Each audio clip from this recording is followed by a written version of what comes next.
Is off. As you heard, this session will be recorded, so let's get started. Good afternoon, everyone. My name is Lindsay McKee, and I'm Chapter President for Public Relations Society of America, Southeastern Wisconsin. Thank you all for joining us today in our first event for 2022, discussing a very timely and important topic. So in March 2020, the COVID-19 pandemic forced many businesses to close or turn to remote work. And during this time, employees found new and in some cases better ways for them to work. This was especially true for diverse workers who can typically experience prejudice, microaggressions, and more in workplaces. Today, organizations are seeking a return to traditional workplaces while workers are looking for new approaches to work. So when those two approaches are not quite in alignment, that's when we start to see issues, and we have. Employees are resigning in record numbers, and this has forced employees to rethink. Our panelists for today's webinar see this as a great opportunity for communicators, as well as an opportunity for companies to reshape their workforces by integrating diversity and inclusion into the workplace and thinking about those new approaches to work. So now I'd like to introduce our panelists. Dr. Felicia Blow is an award-winning leader with extensive organizational, fundraising, strategic planning, leadership, and management experience. She currently serves as Associate Vice President for Development at Hampton University near Norfolk, Virginia, a renowned historically Black institution. Dr. Blow earned her bachelor's degree in mass media arts from Hampton University, her master's in business administration from Strayer University, and her doctorate in higher education administration from Old Dominion University. She also has earned the accreditation in public relations credential and is an active member of Alpha Kappa Alpha sorority. Prior to becoming this year's national chair of PRSA, she led the strategic planning effort that concluded in the establishment of PRSA's first 3-year strategic plan for diversity and inclusion. She also served as co-chair of PRSA's National Diversity and Inclusion Committee in 2020. Dr. Blow previously served as chair of the Universal Accreditation Board and played a key role in creating the APR Plus M credential, which positions PRSA with military members. Welcome, Dr. Blow. Thank you. Francesca Mayca Wegner became Executive Director of Hispanic Professionals of Greater Milwaukee in April of last year after serving as Senior Director of Development and Communications for Sojourner Family Peace Center. Prior to Sojourner, she served in various roles in Marquette University's Advancement Department after starting her career with the Milwaukee Bucks. Francesca brings extensive experience building and sustaining strategic relationships with various stakeholders on behalf of nonprofit, higher education, and corporate organizations. Throughout her career, she has championed the intentional creation of spaces where others can bring their whole selves to their work and feel valued. As an extension of her work at HPGM as an advocate and connector, Francesca serves on the President's Task Force on Diversity, Equity, and Inclusion at Milwaukee Area Technical College, as well as Marquette's Hispanic Serving Institution Advisory Committee. Francesca is a proud 2-time Golden Eagle, earning bachelor's and master's degrees in business administration from Marquette University. Welcome, Francesca. Thank you so much for having me. Of course.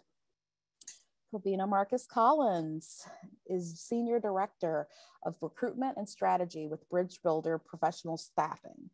He has held numerous positions during the past decade, including the Diversity and Inclusion Advisor for Kohl's corporate offices, where his work impacts 100,000 plus associates. The Milwaukee native's interest in diversity and inclusion is natural. He comes from a multi-ethnic, multicultural environment. Kobena earned a bachelor's in secondary education and history from Lake Forest College and a master's in cultural foundations of education from the University of Wisconsin-Milwaukee. He is a proud member of Alpha Phi Alpha fraternity, the first collegiate fraternity created for African-American men, and Dr. Blow's best friend. Now, Kobena led the recruitment efforts for the startup of City Year Milwaukee. His sense of urgency and a make it happen work ethic made a difference in the startup phase of City Year Milwaukee and helped shape the national network. As his career in the recruitment space blossomed, he became a leader in the diversity recruitment space. He has studied D&I best practices for the past 6 years and believes that one's ability to grow is dependent upon their ability, always be learning. Welcome, Kobena. Thank you. So glad to be here. Thank you. Next up, we have Myra Sanchick. Myra is the Fund Development and Marketing Director for Independence First, the largest nonprofit in the region serving people with disabilities.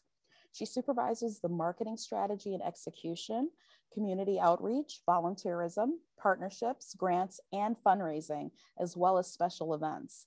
Myra takes part in promoting inclusivity for people with disabilities through her role and advocacy efforts. Before coming to Independence First in 2020, she taught journalism at Marquette University. She was an on-air reporter for Fox 6 News for more than 3 decades, focusing on investigative journalism, crime in courts, and community issues. Myra won the Emmy Award for a half-hour documentary regarding domestic violence in Milwaukee County and a Lifetime Achievement Award from the National Academy of Television Arts and Sciences, among other awards. She was recognized for distinguished service in journalism by her alma mater, the University of Wisconsin-Madison, and was inducted into the Milwaukee Press Club Hall of Fame. Welcome, Myra. Thank you. I'm glad to be here, and thanks for including the disability voice in your discussion. Of course, always. And finally, moderating today's panel is Patrick McSweeney, a former chapter president and this year's Accreditation and Ethics Chair. After earning a bachelor's degree in journalism from The Ohio State University, Patrick worked as a print and broadcast reporter, editor, and producer before transitioning to public relations 30 years ago. So you started this when you were about 5. Is that right, Patrick? Because you're 35 now? Yeah, okay, got it. Patrick earned the Accreditation in Public Relations designation 11 years ago and was elected to PRSA's College of Fellows in 2015. He is a chair-elect for PRSA's Midwest District and is in his 4th year serving on PRSA's National Diversity and Inclusion Committee, where he is currently co-vice chair. Patrick, I'll give it to you. Take it away. Thank you, Lindsay. And we're going to have a conversation here. We hope that today's conversation will be a good learning tool. So starting off, this week the CDC is saying the Omicron variant seems to have run its course, and now many businesses are looking at bringing employees back to the office, either full-time or in a hybrid mode. But a survey released last week by the Wisconsin Manufacturers and Commerce showed that 88% of businesses are struggling to attract new workers. What advice does the panel have for them? And we'll start with Felicia. So the first thing I'd say, the reticence to returning to work and the linkage of the D&I crisis and employment are linked, but they are not necessarily in the same vein. So I say it this way: there are health reasons why folks are reluctant to return to the office, and we have to help them overcome those concerns, because I fully believe that we are safe to go back and enjoy, particularly if you've done the regimen that has been recommended. But now let's separate COVID from seeking diverse talent writ large. So I work at, I think, one of the best HBCUs anywhere. In fact, we call ourselves the Black Harvard. The president always says, why do we have to put Black in front of it? But at any rate, I see companies that come here and they constantly say, we can't find talent. And I look at the records in our career center, and most times they've never been to campus until they get here for the engagement for which they are, coming to visit with us. So if you're seeking diverse talent, go where the talent is. Stop doing the same things, and expecting a different outcome. Look for talent in differing places like HBCUs CUs such as Hampton, Hispanic serving institutions, Black Greek lettered organizations. Our organizations are ripe with such supreme talent, it would blow your minds. But there's one other thing to consider. Reputation leads. If students or new hires that have come to your place of employ hear that your company is talking the talk, but not walking the walk, before you do a single bit of outreach to get diverse talent to come to your location, get your house in order. So those are my recommendations for getting diverse talent in the door, Patrick. I open it up to the rest of the panel. Kobena, you've got your mic open. You're ready to jump. You know, I get excited about this stuff. So, I mean, I think Dr. Blow hit the nail on the head. It's about your employer brand. That's a major part of this. You know, a lot of students in high school, particularly diverse students. One, I remember when I was going through the process, I looked at the brochures. If I didn't see a Black person, I wouldn't even return the slip. You know, if I was being recruited for football, if I didn't see somebody look like me. So there's the representation, and then there's the reputation, like she said. And so, and when you think about reputation, it's about, you know, if you're thinking about farming, you know, if I put some seeds in you know, stony soil that has no nutrition, nothing's going to grow. So that reputation is your fertile soil. You have to have fertile soil in order to have any hopes or aspirations of fruit bearing from from the work that you're doing. And so that's incredibly important. And then, you know, we think about after they're there, you know, you've sown your seed, you've made some water, you might have to do some pruning here and there. You have to do continual upkeep to make sure that that reputation stands up to, and that the nutrition isn't being depleted. You know, you may get some diverse people in your spaces and then start using them up, using all their nutrition. You have to replenish that as well. Give them a break, give them an opportunity to, you know, heal from the work that they're doing as well.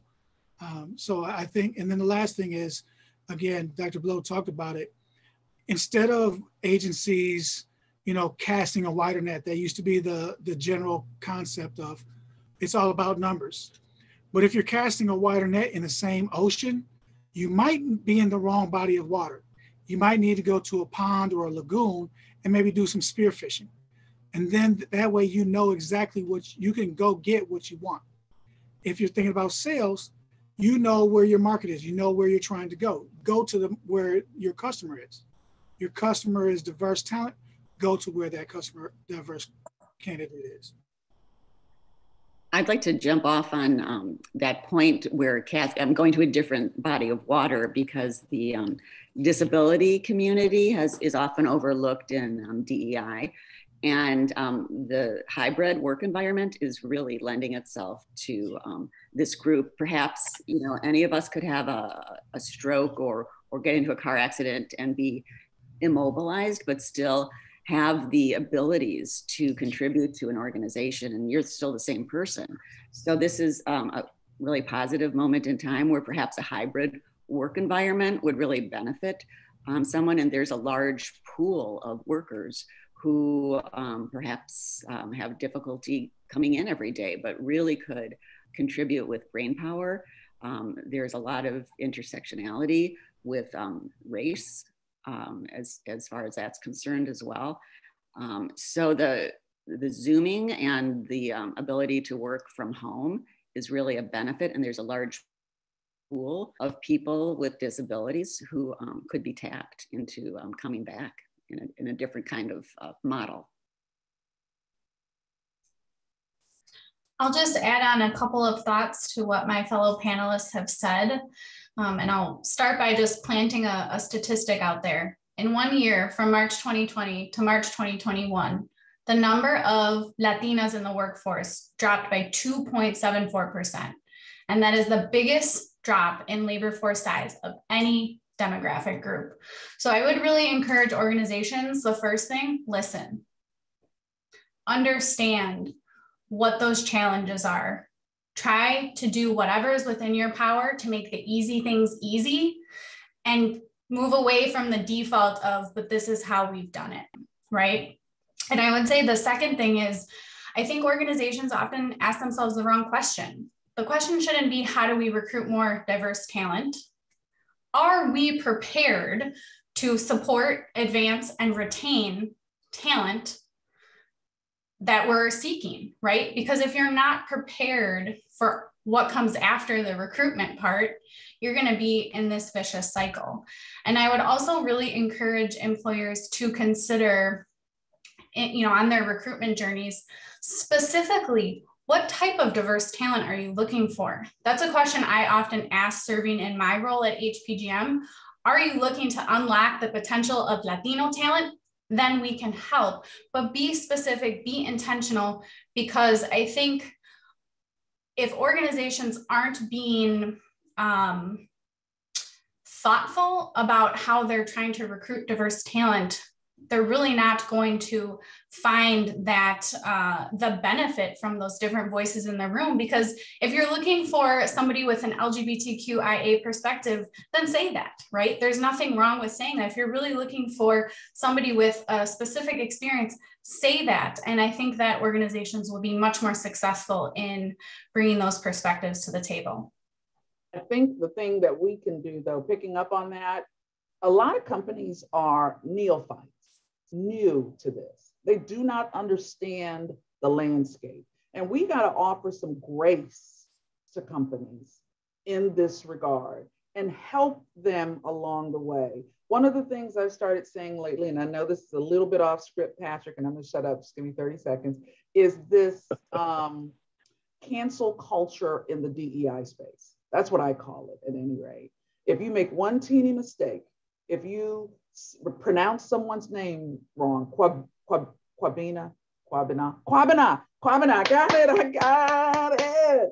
If you don't use the right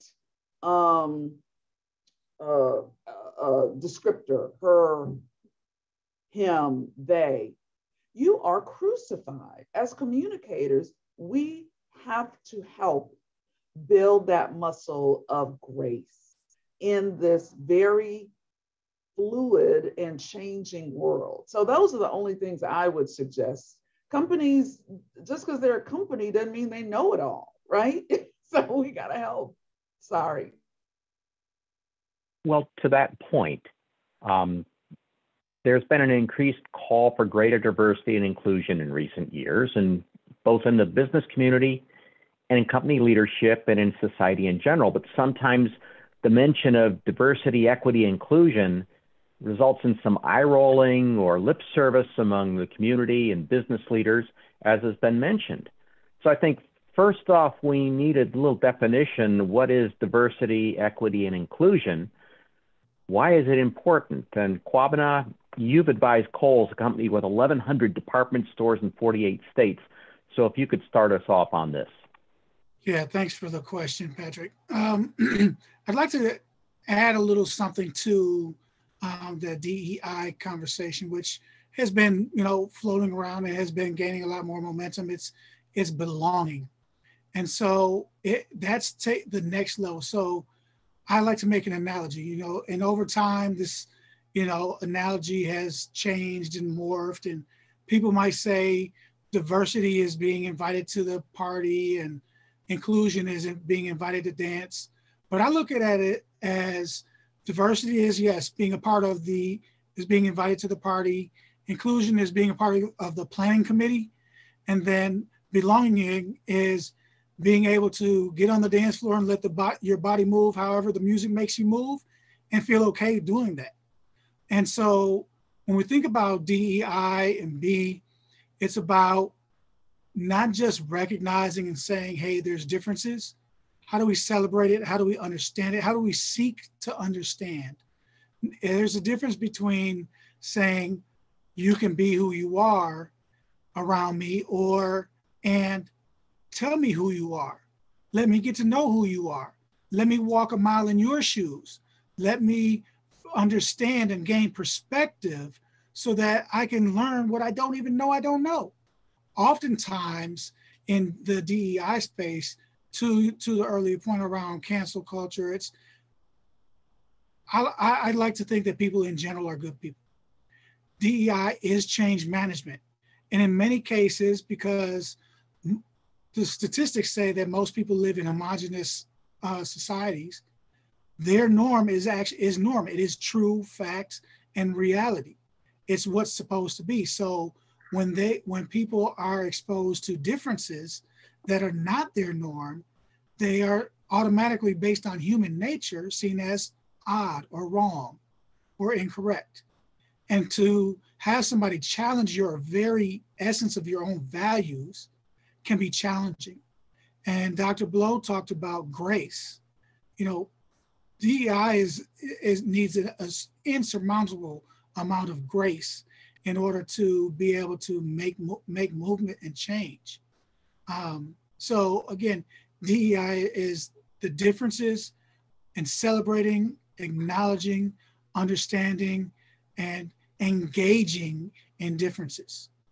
And I know we'll talk about this later, particularly, I think Francesca's going to dive deeper into it, but allyship has a pivotal role in this conversation, and it oftentimes is an afterthought as opposed to being integrated into the full strategy of any DEI and B strategy. You know, I'd like to interject with a question, perhaps. How do you do that, and how do you promote an inclusive culture when we're all remote and isolated? I think so. The way that we've done it, particularly within Kohl's, so I started with Kohl's.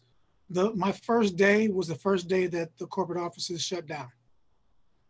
And as the new D&I advisor, a big part of it is about building relationships, because people don't care how much you know until they know how much you care, right?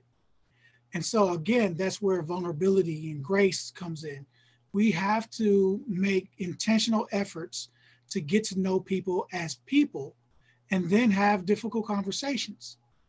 And then people can charge, those mistakes to their mind, not to their heart.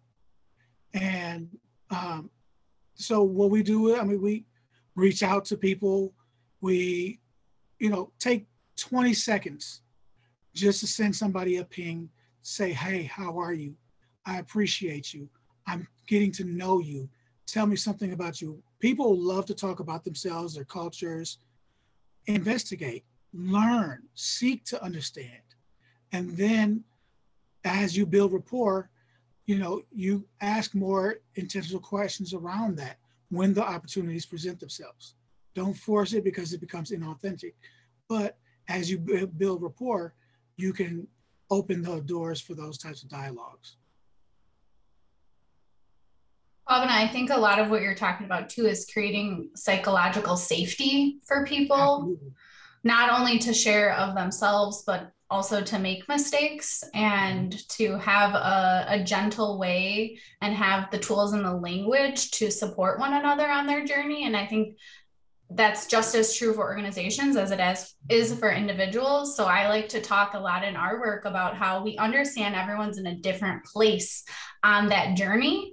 And as an organization, being able to recognize that, start by listening and educating yourself on what that journey looks like is incredibly powerful as a first step. Absolutely. Well, and so here's another thing, and I hate to, there's this phrase, you don't know what you don't know. So you don't even know when you're making a mistake. So the educating, to me, I think there's some action we now have to start putting behind the rhetoric around the business case for diversity and inclusion. And I love the way Kobena shared that this is change management. It's not some special amorphous thing. It is change management. And we have to evolve and change. So how do you get educated? Well, I don't know where to go. Well, then let us go on a discovery together of where are some style guides on how you refer. And let's set up a workshop to talk about that. If we really do want change, let's be part of the change and help people get there. And so what that means is going a step farther. and saying, okay, you may not know all these websites. You may not know that what you're doing is offensive to some, but let me explain to you why this is offensive. And I'm going to hold a session by HR or PRSA or somebody next week that talks through this at a very, and not to, it's not intended to make anybody insult intelligence, right? But at a very common level, so that we leave with understanding and not with like big words around what it is or whatnot. And so, Myra, there's another thing that I would offer. It's intentionality. So I'm one of these chicks that's hard to say no to me. And what I do in development, I always say it's not no, it's just not right now. And what does that mean? That means I'm dogged. I am in a respectful way, because if I'm too aggressive, nobody will ever want to, invest in Hampton University, right? So it's this intentionality of continuing to probe. So again, I know we're a little bit off script, but I do think these courageous conversations we have to start having, so that we demystify it and recognize people are not going to go off and go on a Twitter rant about you because you said something wrong, that we're all seeking to understand one another. I think you also, just to touch back on what Francesca said, that's where psychological safety comes in, right? So if the space is not, if it's not safe for me to say, hey, you're offending me, or what you said is offensive, I'm going to hold on to that, and then I'm going to harbor that, and then it's going to blow up somewhere down the road. In addition, how do you start to create that psychologically safe space? Our leaders have to be vulnerable. Even our DEI leaders have to be vulnerable. I'm a DEI expert or subject matter expert, but I don't know everything. There's a lot I still don't know. There's a lot I still don't know that I don't know. But me, if I'm seen as the person who's supposed to know it all, traditionally, we think about traditional leadership, leaders know everything, you just listen to what they say and just feed off of them. That's not reality. And the more vulnerable and human we become with our people, the more safe the environment will be for them to express themselves, the more insights we'll get to not only what they're experiencing, but they talk with their peers and their peers with disabilities and their peers who are part of the LGBTQA community and the veteran community. They talk, and you'll get that information, and then you can start to become an ally, multiple different types of allies within your day-to-day work. So it takes that type of courage from our leadership. And the last thing I'll say on this is D&I cannot be an initiative. It has to be infused into everything you do. When you're thinking about training, how is it being infused? When you're thinking about your marketplace, how is it being infused? The best D&I programs are going to have people who are D&I conscious within the business. Hey, Patrick, just one more thing before we go off this topic. Sorry. I want to caution everyone on the call, though, and I think my panelists would agree, don't put it on your diverse employees, whether that's from a disability community perspective, LGBTQ, your employees of color, don't put it on all of those employees to be the educators. Because that, when we were talking about why are folks leaving the workforce, why are folks burnt out, a lot of this momentum around inclusivity and DEI, a lot of that unpaid work and education already falls on these employees. So make sure that there's also opportunities for teaching and coaching and gently calling each other out if there are things that are offensive or inappropriate or even discriminatory, but then taking the initiative yourself to educate and to find resources and not putting that expectation on those employees to be the ones to show you the way. On top of that, I'm sorry, this is really good, juicy stuff. Also, we have to keep in mind, it'd be disrespectful to each of these communities to think that they're monolithic. They are so dynamic, and the Black experience is different from me. It's going to be different from Dr. Blow. It's going to be different from my brother who grew up in the exact same household, same parents. So we have to keep in mind, even if you have employees who are sharing their experience, that's their lived experience, and That is not the entirety of that community.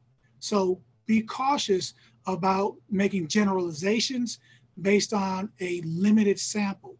You have to be intentional, strategic, and really get as much information as you can, and then make the best decisions you can make.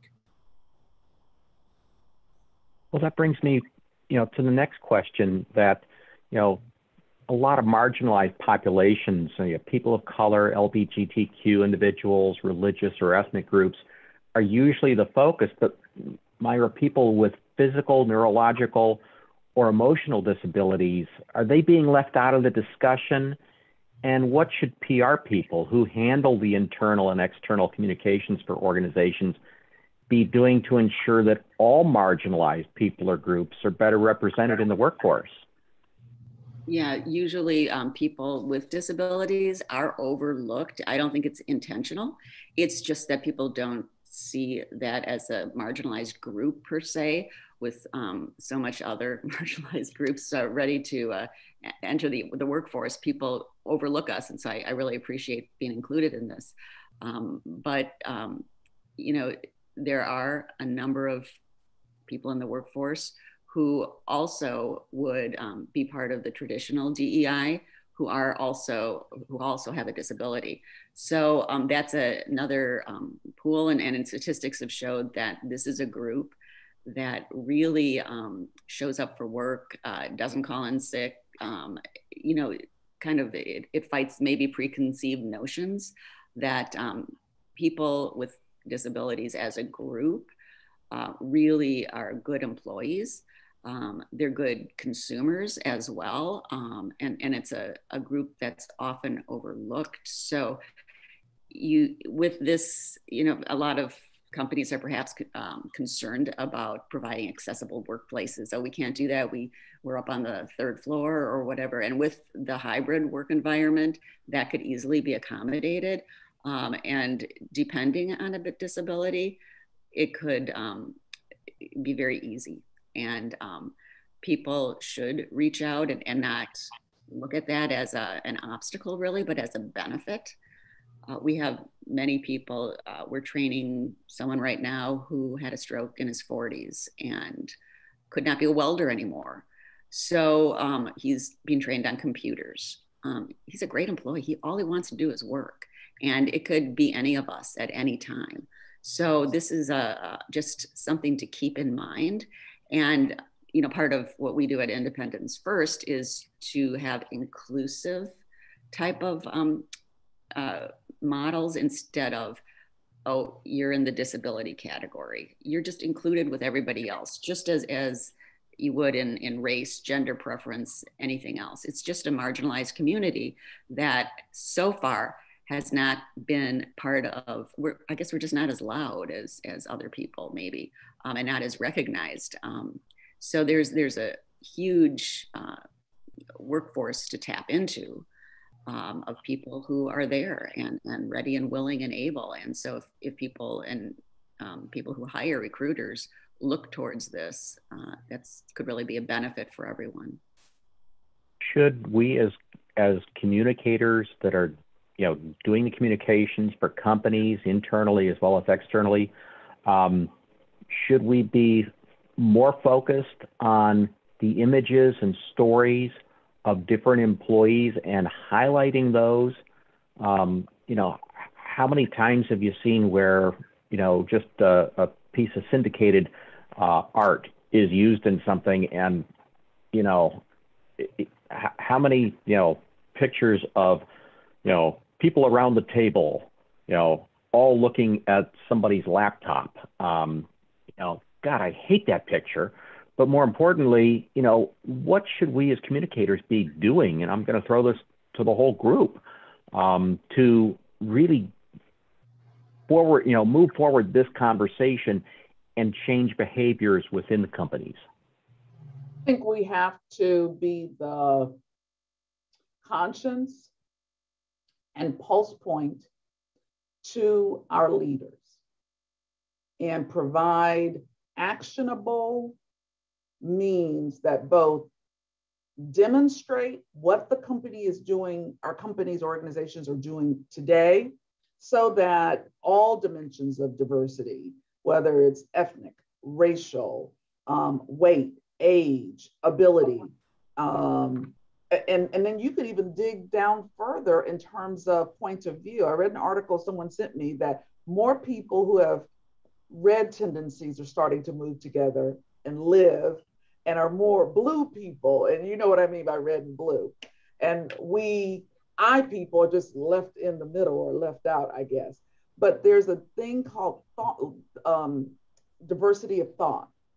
And because a person thinks a certain way, sometimes they can be also, pigeonholed or what have you. So to me, I think that's the other thing, where the conscience to communicate our values, but then the conscience of the organization to our CEOs, to top leadership, to say, hey, HR, maybe you're right there with them, looking at how we represent ourselves in our annual reports and our newsletters. Do we have TDD numbers on our website? Do we have representation in our leader ranks in terms of upper leadership and maybe mid-level leadership? I think there's some courageousness that we own. We own that space. And I personally believe our leaders expect us to take a lead role on articulating these points of view. And if it's not happening, maybe we need to turn the mirror around and look at ourselves and say, are we helping here? So Maya, I'm just not picking on you, but have I said to the chamber of the Southwestern Wisconsin area, you need to do a better job with your website in these different areas, and let me know how I can help you with that. Do you have a D&I committee? I'd love to join that committee or even chair that committee to help you. I think it's an attitude and an approach. So that's my point of view. I tend to be more action oriented, not just talk. Yeah, no, actually the MMAC, which is the Chamber of Commerce in Milwaukee, has a commitment, which is they're usually conservative, but they have come forward and gotten companies to make a pledge to, and I might be a little wrong on the percentage, but it might be 10% of meaningful, they're asking companies to pledge that in the next few years, 10% of management, actually, it's not just hiring, will be diverse. So we are one agency we're one of the ROC agencies. And hopefully, we can reach that within a 5-year period, but it's not just tokenism, it's actual, managerial points. Because a lot of times people, they just want to get the optics right, and it's not meaningful. So they've actually in Milwaukee taken an active role, and hopefully that will result in something. And I would even say that I think there's a lot of organizations who are supportive of the Region of Choice Pledge, yet we are a majority minority city, right? 60+% of our city are people of color.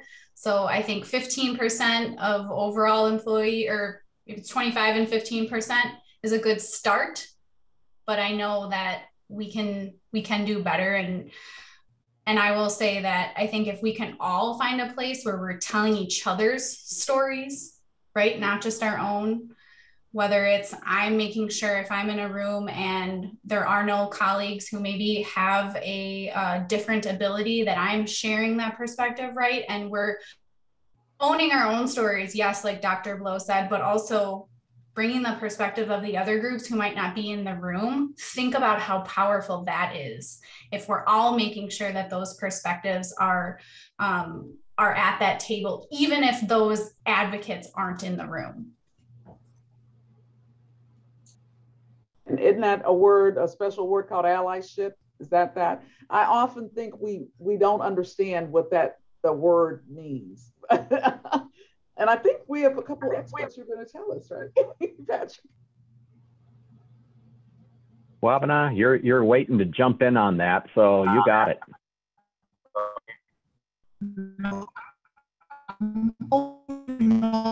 because I know Francesca is going to jump into it. I am going to put an article in the chat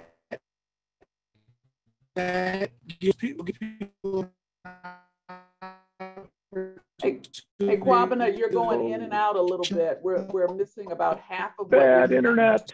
And allyship in the workplace. Can't hear it. So I'm going to reserve my statement. Bad internet. Can you hear me now? Yeah. Yeah, I was just saying I'm going to reserve my statements because I know our guru is going to jump into it in a minute. I'll just share an article a little bit later in the chat. Yeah, if you could jump, throw that in the chat so people can download that or link, that'd be great. Francesca, you were going to jump in?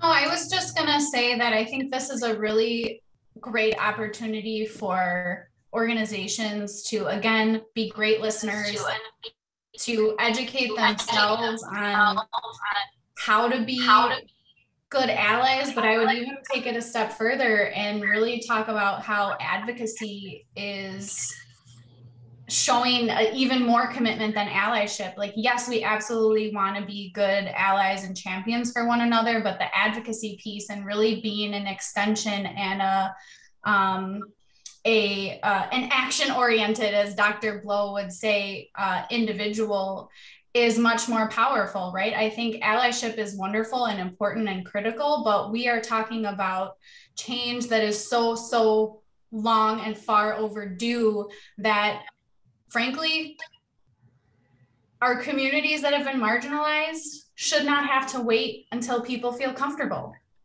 talking about these topics, until people feel comfortable about the changes that they need to make within their organization to ensure that there's a sense of welcoming and belonging.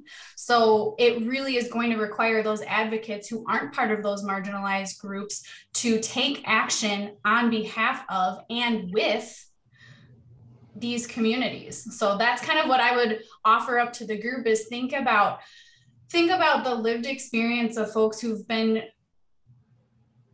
waiting for this type of environment to exist and either trying to assimilate, right, or not feeling comfortable to bring their whole selves to work, and actually the detriment that organizations have experienced as a result. Without that integrated leadership, we are not going to reach those levels of success that we could be.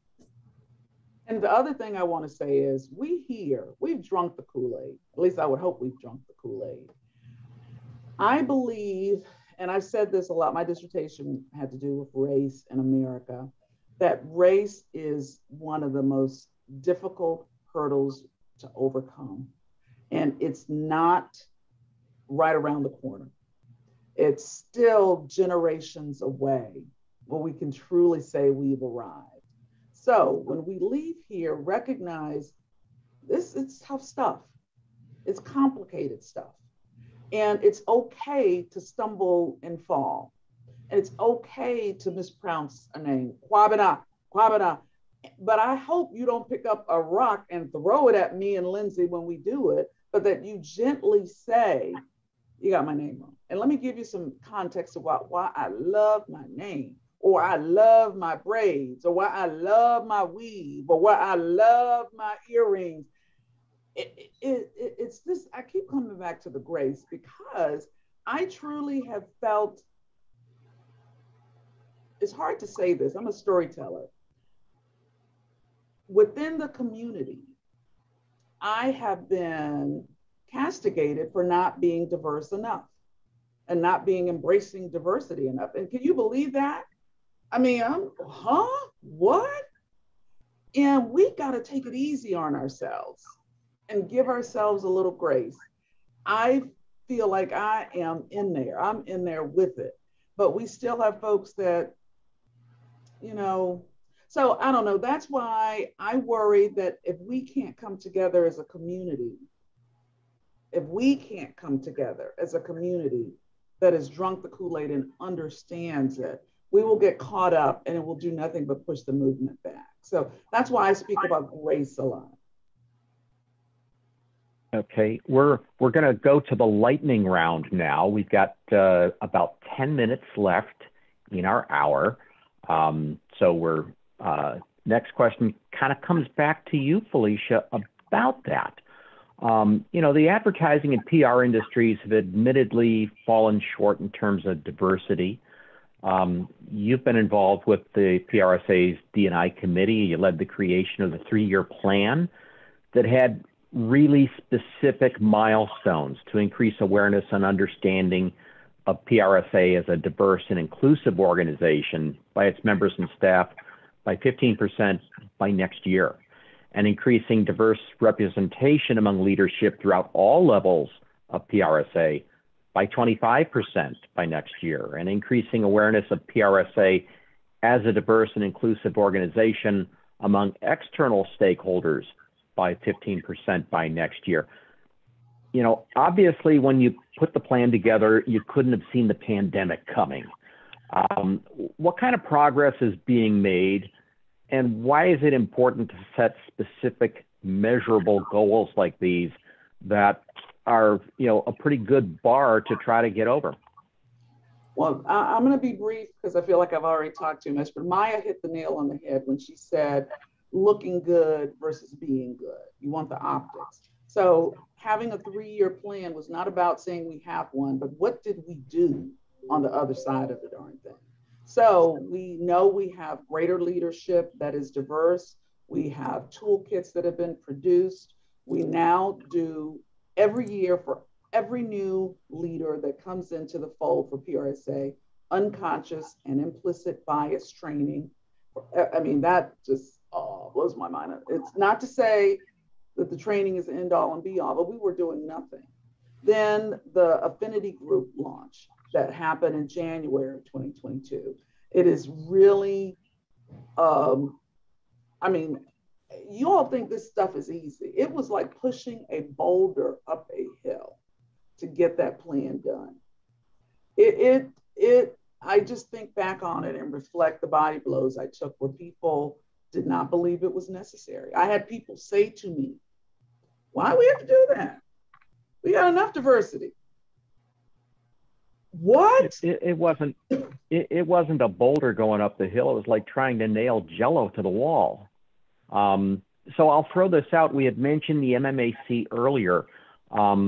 To the rest of the panel, what is the value to businesses and nonprofits and trade associations of establishing these kinds of objectives? And does it make you look bad if you don't meet your numbers, or are you looking at we're making progress because we weren't doing anything to begin with? Yeah, so I think in the chat, Francesca put in a couple things in there, grace and accountability. And I think these organizations, the more accountability, the more people are going to be held to have action. And I think it's incredibly important, but you also have to understand people are on their journey. We've talked about it this entire time. Some people have never even thought about the fact that it's needed. Some organizations know that they need it, they want it, but they have no idea where to start. I remember when I got to Kohl's, you know, people were like, yes, we're ready, but this is a lot. We dropped a lot of stuff on them, and then they were just overwhelmed with information, but without any type of filter on how do I process this information? What's the next step?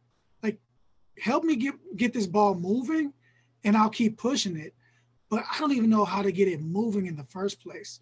So I think a big part of this is assessing where you are. You as an individual and you as an organization. And from there, you find out where your gaps are. From there, you create a plan, you execute the plan, you create benchmarks along the way. Because you don't want to get all the way 80 yards down the field and realize you're going the wrong direction. Because now you got 180 yards to go instead of just 20. So you make adjustments along the way. That being said, I caution organizations on not making the commitment and making a plan, and they run into one little bump and say, oh, that was the wrong direction, and then they start all the way over. You have to see it through at least to a certain point. You have to commit to take it to at least a certain distance before you make that adjustment. And that, again, there's no right answer for that. You have to look at your numbers, look at your statistics, talk to your people.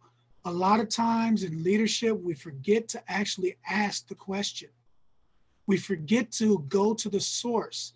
We do the research, and that's all well and good, but that's research, but that's not that's not your people. So we have to not lose the common touch, and we have to ask the questions instead of assuming we know based on the limited amount of research that we had access to. So I think those are some of the things that our companies can do right now in real time to have impact moving forward. And then they'll know what impact they can have as an organization and individually.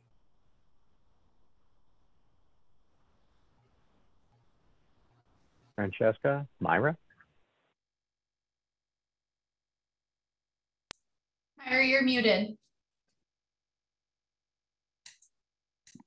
Yeah, sorry about that. I lost my internet for a brief period of time, so I had to get logged back in. But if you could just brief me on the topic, because I just came in. Basically, it was, what's the value to businesses and nonprofits and trade associations to establish objectives to increase diversity and inclusion and equity? And what can PR people be doing to move that needle? Yeah, that's, you know, I think that's a really good topic. And it's really hard. In my agency right now, we're not experts, we're neophytes in this. We're experts in the disability community, but we're not experts in other areas of DEI. And so we are in the process of finding out about this as well. And PRSA can just keep in mind that there are many marginalized groups out there that don't fit the typical model. So, you know, even with the disability organization, we don't, we know that disabilities really encompass a broad area. It could be, you could have PTSD, it's not people in wheelchairs necessarily. It's just people who have, it's not a medical model always. It's sometimes things you can't see, dyslexia that people have overcome, other challenges. So we have a more encompassing viewpoint of that. And I think if people keep in mind that a lot of diversity and inclusion is not Black, white, Hispanic disability, that it's really, it's fluid, and it's, there's a lot of intersectionality. We have, you know, African-American people who are marginalized in low income, in a wheelchair, you know, things like that. So it's, somebody could have a lot of aspects. And if you keep that in mind and not pigeonhole people, I think that would be a benefit to everyone. And you could get, you know, somebody who has a number of different aspects they can bring to the table, not just race or not just disability. So people are people. And I know people on the panel have said that everyone's individual and they bring a whole lot of different aspects. I love that you said that, Myra, because what I was going to share was nuance. There's so much nuance. And I think if we can work to help people acknowledge and embrace that nuance and try and understand that people are multidimensional, and to honor that lived experience within that person, that's something that we talk a lot about, especially in our community. I don't know how many times I get asked, well, what is the word that we should use to talk about?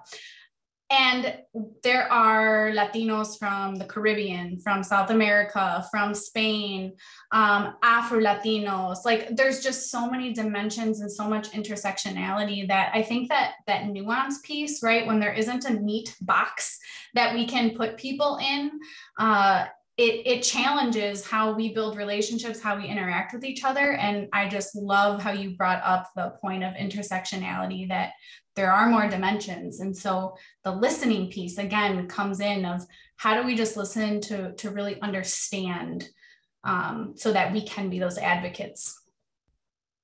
Well, I've got to be the bad guy here and say we've got 2 minutes left. So each of our panelists gets 30 seconds to give a takeaway. What should our PR professionals be doing to lead their organizations when it comes to DE&I and making a change? I'll start and I'll go quick. Move from doing good to acting good, make strategic, actionable steps, and engage your diverse workforce to help you in your process. I'll throw out that same word, engage, but also be vulnerable. Be courageous to be enough to be vulnerable. I'd say inclusion looks like a lot of different things, and just keep that in mind. And, you know, people with disabilities, the movement for rights was side by side with, you know, so think of everybody in an inclusive way. And I put mine in the chat. So you got the final word and you put it in print. With that, we want to allow everybody to get back to their normal schedule, and I'll toss it back to our president, Lindsay. So much, Patrick, for moderating our panel today. And thank you again to our panelists, Dr. Felicia Blow, Francesca Kobena, Marcus Collins, and Myra Sanchick. Thank you all so much for being here today and sharing this important topic with us. Everyone have a wonderful day, and we'll see you at the next event. Thank you. Take care, everybody. Thank you. Thank you.